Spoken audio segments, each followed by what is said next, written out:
record. Tonight we're going to be talking about the hidden job market. And so we've brought Eric Weber, who is not an alum, but he did coach at Point Loma. I'm going to really I've got some questions for him. Hopefully that'll spark some conversation.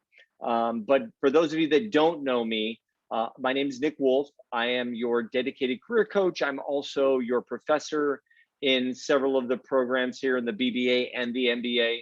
And so if I haven't seen you yet, I will definitely be seeing you next semester. And so just really excited to talk about this because I think this is a really important topic that gets kind of lost in the shuffle. And so let's go ahead and get started. But Eric, why don't you start by just telling us a little bit about you, your current role, and then your previous role. Let's go and do that. That sounds great. Well, thank you for having me. Super excited to chat with you guys, and hopefully I'll have at least a tidbit or two that you can take with you as you guys move forward. But yeah, so my name's Eric Weber. I'm from Stockton, California, originally, up a little bit south of Sacramento. And then I actually went to college out on the East Coast, studied at Georgetown, studied finance and management there. Played baseball out there, and I think I sort of realized as I was taking these finance classes that I was majoring in, I wasn't necessarily the Excel guru that a lot of my classmates were, as I looked left and looked right. So that the classic track there, I think, was you study finance there, and then maybe you head out to Wall Street, right? And not only was I not the Excel wizard, but just kind of the culture and connotations of that sort of lifestyle wasn't what necessarily attracted me. So I took a little bit of a different path, and that's what led me to Point Loma, where I coached in 2018 on the baseball team. Had an outstanding year that year. I will say, I think some of those offensive records still stand, and met people like Nick and Coach Schaefer, who I worked for, and all the guys on the team. I mean, it was an awesome, life-changing experience. Definitely one of the best springs of my life. So that's how I kind of landed in San Diego. That's what I packed my car with everything I had to my name and drove down here and kind of pieced it together. So that was spring 2018. Had an awesome experience, fell in love with San Diego, and that's when I kind of realized the coaching path. The implications of that are to kind of climb the ranks. You take whatever job's available to you, right? So they may say, I'm an assistant here in San Diego. Let's say you get a head coaching job. Well, that might be in Arkansas or North Dakota or something, right? And I had gotten pretty solid in my belief that San Diego is where I wanted to be. So decided to, kind of use my degree and go pursue more of a, an office sort of career. And I landed at Randstad, which is by some measures, the largest staffing recruiting company in the world, $20 billion multinational Dutch corporation. I was there for just under 3 years. My primary responsibilities there were recruiting finance and accounting folks mostly.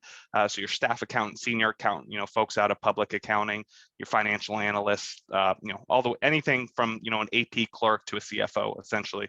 Nick, you're familiar with that world. So some of that, and then, touched a few other things here, some sales guys here, some, customer service reps here. So I was there for just under 3 years, left there a little over a month ago, and have been with a startup called Flock Freight, which is we're, let's say part tech company, part freight company. So I knew nothing about the freight industry before I joined this company, but we're essentially what they call a 3PL, a third-party logistics company, right? So we connect shippers, right? So if you're you are at home and you're making t-shirts, you need to ship them out, you're the shipper. So we connect those shippers with what we call carriers, right? Companies or owner operators who own trucks. And where the tech comes in is we're using machine learning, artificial intelligence, algorithms to basically think of us as like the Uber pool for freight, right? So if you're, for example, one of our biggest clients is Blue Diamond Almonds from Sacramento. Almonds, super expensive, don't take up a bunch of room, right? So you might not ship a whole truckload of almonds. That would be a pretty, expensive, hefty shipment. So let's say you have a half truck full of that. Another shipper has, a half full truckload of t-shirts. We combine those using our algorithm. Ideally, in the past, that's been done, but it's been typically a manual sort of process. So that's in a nutshell what our company does. I'm a recruiter there, so we're growing like crazy. So it's an exciting time to be a recruiter, definitely needed, but it's a fast-paced, pretty busy environment. We just raised our Series C funding round in December of 2020, raised 114 million bucks, led by SoftBank, which is the biggest tech investment fund in the world. So things are going great over there. It's a 5.5-year-old company. We're in downtown Encinitas in the old Nixon building, 701 South Coast Highway.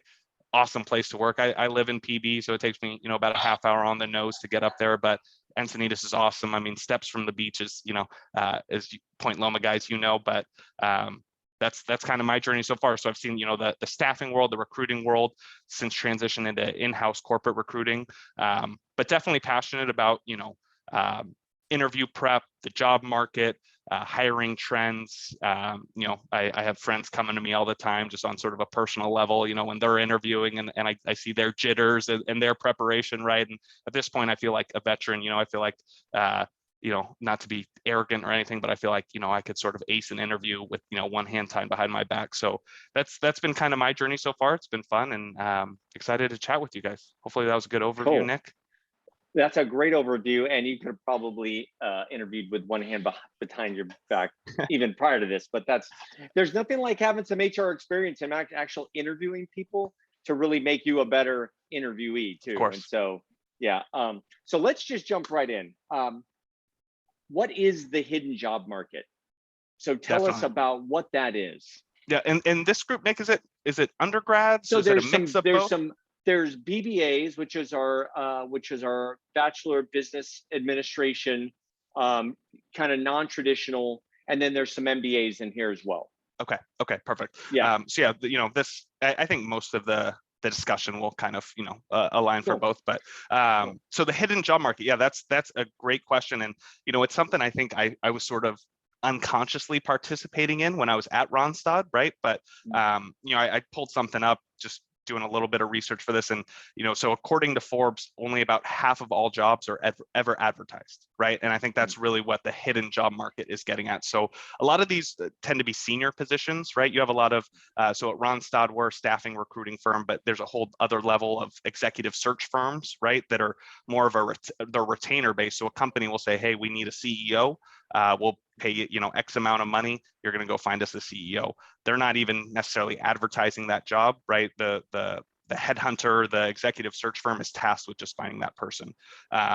So the hidden job market is really just all of those jobs, openings, positions that aren't advertised to the general public. They're either filled by recruiters or I think the other aspect of it would be word of mouth referrals, right? I learned a little bit more about this actually, like I said, I was sort of unconsciously participating in it at Randstad, but it definitely came to the forefront of my mind. And Nick, this is maybe someone I should set you up with, but a fellow Georgetown baseball alum by the name of Joe Meyer, serial entrepreneur, was an eBay guy, PayPal guy. He created this VC-backed job board called ExecThread. And the whole nature of this business is kind of exposing the hidden job market, more so at that executive, C-suite, director level and above level.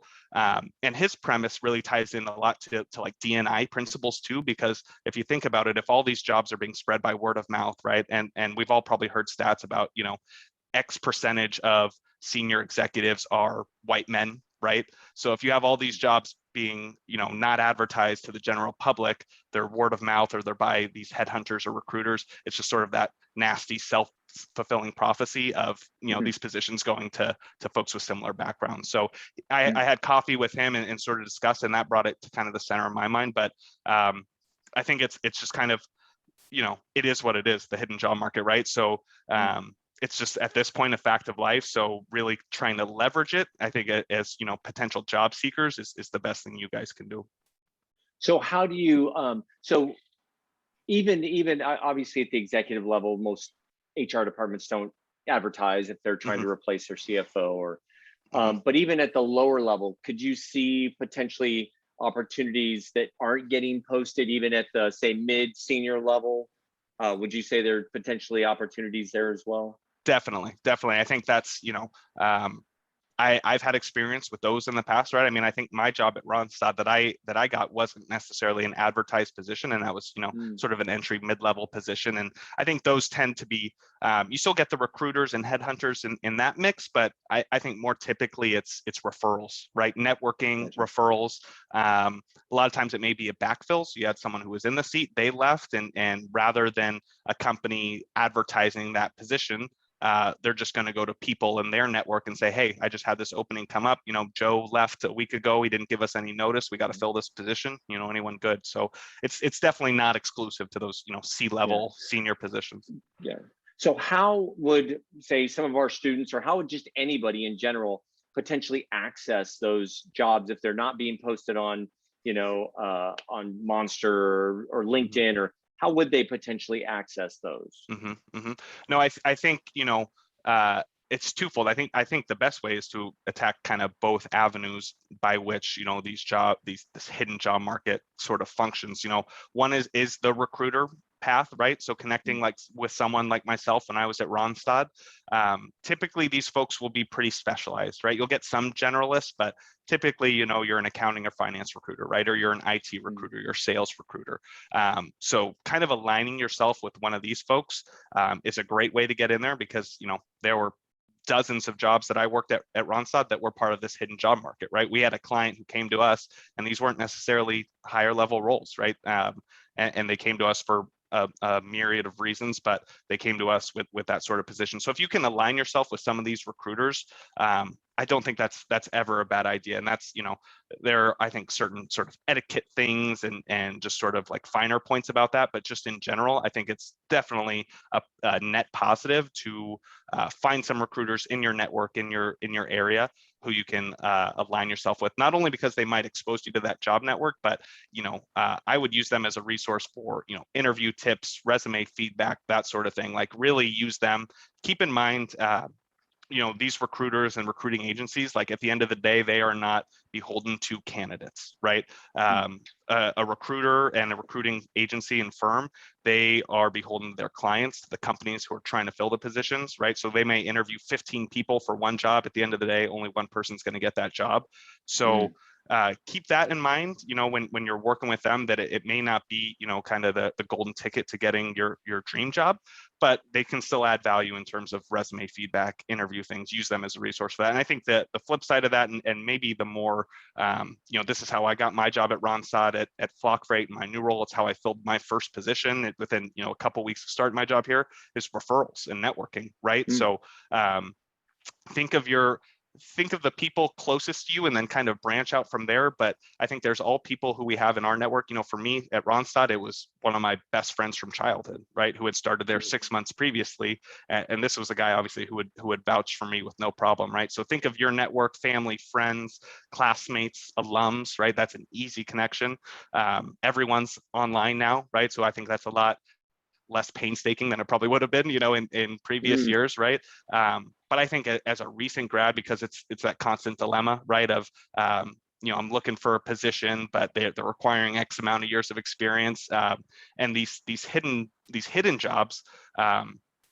You're probably, and if it's entry level, God forbid, you know, you're probably dealing with dozens of applicants, right? So for example, at Flock Freight, we have these data analyst roles, and any title with analyst is going to attract, you know, dozens and dozens of applicants.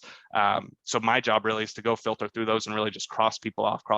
But if someone at my company comes to me and says, hey, I've got, you know, a great junior data analyst, you know, I strongly recommend them, you've instantly gone to the top of the pile, right? So that would be my best advice as far as, you know, for how you guys can access that hidden job market, would be definitely leverage recruiters as needed, but that the networking, I think, is invaluable. Would you say so it's the networking piece, would you say the actual search, or I guess how you access it is, you know, through networks, but how would you even find, I guess, like even start it? So, hey, I think I'd be interested in that company. And then, you know, so how would you even start that? Because with a regular search, you just go on to LinkedIn. Hey, there's a job. Send my resume. Yep. Right. Yep. So how would you even apply to a position potentially that would be open and nobody knows about it? Yep. No, Or maybe maybe it's not even open. Yeah, no, that's a great question. I think LinkedIn, I think, is a super powerful tool for that, right? So if one of you guys came to me and you sent me a connection request on LinkedIn, and you said, hey, Eric, I came across your company. Looks like you guys are doing great stuff. That's super exciting. I looked on your website and I didn't notice, I'm looking for a data analyst role. I didn't notice anything on your website, but I'd love to keep in touch. I think that's a great way just to kind of get, into the mix, into the fold. But, otherwise, I think it really is just kind of leaning on your network to kind of be your eyes and ears, right? Because they're going to be the ones in the office hearing, oh, we just got an opening, right? They hear their manager kind of lamenting the person who left and the vacant seat, right? So just kind of staying in touch, having those touch points on, a bi-weekly basis or something like that, just to be sure you're in the fold. But no, that's a great question. What do you think? Do you have anything to add to that? Yeah, I mean, for me, it's about, I love the idea that you came, and I tell students, this is one of the first pieces of advice. We're always looking for warm connections. We either Mhm. have connections in our network, or we have alumni potentially that we Mhm. can go to. I love the idea, and I tell students, everybody, to do it all the time. The sole job of a recruiter for any company is to maintain a pipeline Mhm. of viable candidates. That's all they do, and then they interview and stuff like that. But I always say, if you're interested in going to work for a specific company, even if you can't find a job, I always say, go connect with one of the recruit, find a Mhm. talent acquisition recruiter, HR, find somebody in there and just say, hey, here's who I am. Here's why I'm interested in your organization. I didn't see anything, like you said, I didn't see anything on your website, but if something might pop up, I'd love to just stay connected with you. Mhm. Super easy, super simple, super warm. No, you're I spot mean, on, what? and like you said, that's my sole job, right? So if one Yeah. of you were to come to me and you happen to be a qualified applicant for something we had, I wouldn't tell my boss that you pinged me on LinkedIn, right? I'd say, hey, Right. look at this I went and awesome found him. candidate. Look at this awesome candidate I found on LinkedIn, right? So that's an absolute great way, because I think that's just going to sort of separate yourself from the bulk of because I think we've all been guilty of this, right? Where you'll send in an application and you kind of forget about it, right? And you're just one resume in that pile of hundreds of resumes. To Mm. go one step beyond, and this is maybe more applicable to positions that you are applying for, right? Getting a little bit away from the hidden jobs, but just that one step beyond to send the connection request to the recruiter from that company and let them know that you applied, or just that you're interested in general. And I say cast a wide net, right? Like, depending on what you're looking for and whatnot, but just to get a foot in the door, super interested in your company, always kind of, give them those props, right? And Mm. come in warm like that. But, super excited, super interested in your company. If you had any entry level opportunities now or in the future, I'd love to discuss them with you. I think that's a great kind of, avenue to go. Does anybody have any questions, or a question? I have more other ones, but does anybody have any? You feel free to chime in if you want. Okay. So what are other ways that you, specifically utilizing LinkedIn, Eric, that you Mhm. think you could utilize to access some of these jobs? Like, what are other avenues, or what are other LinkedIn tips that you could give them to potentially access this? Yeah, no, that's a great question. So as far as LinkedIn tips, I think, connecting, I would say be relatively aggressive with connecting with folks, even beyond, Mm. recruiters. So I've had some actually really good people come my way, who reached out to other people. So maybe, for example, someone at the company who has a title that you would be interested in having, right? Someone who's Mm. in the job that you would be interested in having. So if you want to be a data analyst, you connect with a data analyst on LinkedIn. That's sort of another method you could go, apart from, just reaching out to the recruiter, because ultimately that's going to come back my way, and they may be able to, they're going to be sort of incentivized to refer you to me. So that's another way. I would say definitely, without a doubt, just making sure your LinkedIn is like spick and span, right? I mean, my job, I spend 90% of my time on LinkedIn scrolling through profiles and resumes, and really my job is just to look for reasons to exclude you, right? Mm. There's so many applicants. So I'm like, just looking through, sort of proofreading, do you have a picture, like a relevant picture, right? And not like some crazy picture, right, of you, at a party, chugging a beer or something, right? Like, is the picture there? Is there a title, right? Even if that's, student at Point Loma, right? Do you have your graduation years on there, activities? Obviously, hoping that there's no typos, anything like that. So I would say, because for me, that's the main tool I'm using. We have our Indeeds of the world and things like that, but my whole job is to judge someone based off of their LinkedIn profile, and determine whether they're a good fit purely by that. And if I think they are, then I'm sending them off to my boss to screen them and move them through the whole process, right? So this day and age, I think that's like an absolute must, right? If you are doing this proactive reach out to potential hiring managers, just make sure kind of everything's on point in that profile. And you all know, if you want help with your LinkedIn, feel free to shoot me an email, obviously, and I can help you, walk you through that, make sure it's where it needs to be. Oh, here we go. Great question. What if you don't have any experience, but the entry level role requires, say, 2 years? Mm-hmm. What would you do about that, Eric? No, that's great. Thanks, I think that's the age old dilemma, right? And I was in that position super recently, right, as I was kind of transitioning out of my coaching career and into the corporate world. And really the way I landed my position was a referral. So maybe, that's why I'm so keen on kind of utilizing that strategy, because the hard part is, with any sort of entry level position, you're going to be going against a ton of applicants, right? So really you need some sort of way to separate yourself. And for you guys, if you're local here and plan on staying here, I would definitely leverage that alumni network, right? Because that's a surefire way. You don't have to know the person personally. Just reaching out with that connection, that's, knowing what I know about the PLNU community, like it's so tight knit that they will vouch for you just by nature of you, both being alums. So that's the tough part. I mean, entry level, and that's not even an area where I think recruiters are typically the best resource, right? Because again, they're beholden their clients, right? So recruiters are typically trying to make apples to apples comparisons, right? I need an accountant with 3 years of experience. So if you're trying to take that step up, that might not be the best resource for you. I think for me, it's really about being creative as far as how you can approach this, right? I mean, I got to think, if it's any sort of large company, there is a PLNU alum somewhere in the company, right? Who you can reach out to if they're in San Diego. Otherwise, I would say just kind of talk with your network, and this is where you'll kind of, poke into that hidden job market, right? Indeed and LinkedIn, as far as their job boards, might not be the best resource for you, right? Because they're flooded with applicants. They're going to kind of brush you off as someone who's entry level. Talk with your friend, talk with folks, who are maybe a year or two older than you. Where are you guys working? How are you liking it? And once you find that good fit, see if they'll kind of put in a good word for you. But that's, Hillary, that's a great question. I think that's the age old dilemma for sure. Yeah, and it's funny, I don't think people realize I've been using LinkedIn since 2003, and it's date of inception. I used it, and I don't think people realize it was never meant to be a job board. It was the job board is just part of the function of the site.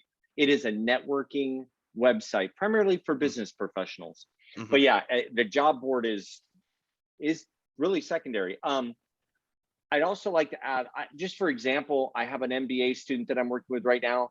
She really wanted to go to work for Thermo Fisher, and I challenged her to go find somebody and I know a bunch of people that work there. she found an alum, and that alum passed her resume over to the hiring manager for a specific job, and she got the interview, and she's still in their interviewing process. And Thermo Fisher is not an easy job to get. Also, if you're somebody that I've met with, or that I've had you in a class, I am also more than happy, because I'm a Point Loma alum. I'm more than happy to help you out, and if I know a great opportunity that's a good fit for you, I'll refer you. So find that connection. I'm totally with Eric on that. We only have time for one more question, Eric. I'm gonna just because I know they have to get to class. Just general, from an HR recruiter perspective, just like a couple of just tidbits of general search or job search advice that you could give them. For sure. Like, what's for the sure. one thing you're like, you got to do this? Yeah, no, and we'll go speed round because I think I've got a I couple love it. things for sure. So Cool. number one, it's a volume game, right? Like you apply to things, reach out for things, put your toes in the water. It's going to take time. You're not going to apply for one job and typically find your dream job, right? I mean, I think I interviewed probably a half dozen places before I found this job, got a couple offers, declined a couple offers, and ended up taking this position. So it's a volume game first and foremost.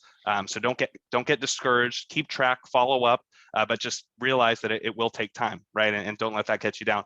I think my best piece of advice, I think, is when you're in the interview process, just realize it's the song and dance, right? It's the sort of weird ritual, and I think it's far from perfect, but keep in mind that I think the best piece of advice I got and I give candidates is, the goal of the whole thing is to get the offer, right? So, you want to be transparent for sure, and I think at the end of the process you'll have time to address your concerns and questions, but there is an element of not telling them what they want to hear. Again, you want to be transparent and honest, but just realize that you need to be able to answer their basic questions in a way that's going to reflect kindly upon you, right? So you're not talking poorly about your former employer, right? That it's just so often folks are oversharing, right? Why are you looking for this job? Oh, well, I hated my last boss. He's a pain to work with.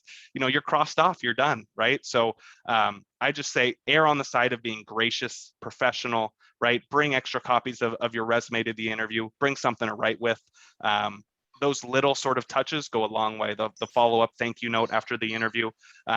These are all things, again, just small touches, professionalism, be able to answer the basic interview questions, practice with your partner or friend, what are your strengths? What are your weaknesses, right? What's a big project you've worked on recently? What are some challenges you've overcome, right?